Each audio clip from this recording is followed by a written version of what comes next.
Báyé mi Olúwa, mo yà sí mímọ́ fún ọ. Gba gbogbo àkókò mi, kí wọ́n kún fún ìyìn rẹ. Gba ọwọ́ mi kó sì jẹ́ kí n máa lò fún ìfẹ́ rẹ. Gba ẹ̀ṣẹ̀ mi kó sì jẹ́ kí wọ́n máa sáré fún ọ.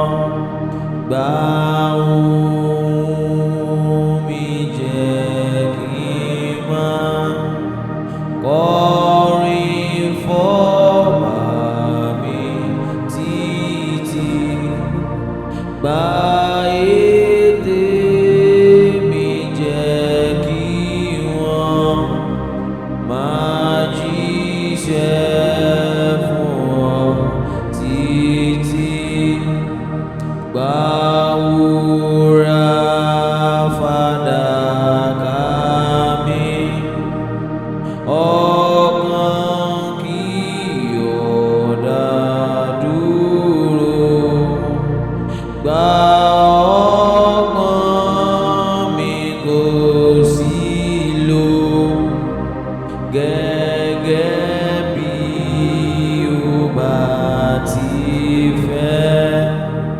Gba fẹ́ mi fi ṣe tìrẹ, kí o tún jẹ́ tèmi mọ́. Gbọ́kàn mi tìrẹ ní ṣe, máa gùn wá níbẹ̀ títí. Gba fẹ́ràn mi Olúwa, mo fi gbogbo rẹ̀ fún ọ.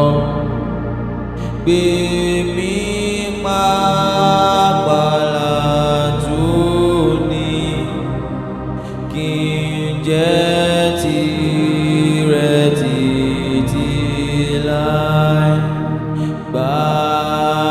Báyé mi Olúwa, mo yà sí mímọ́ fún ọ. Gba gbogbo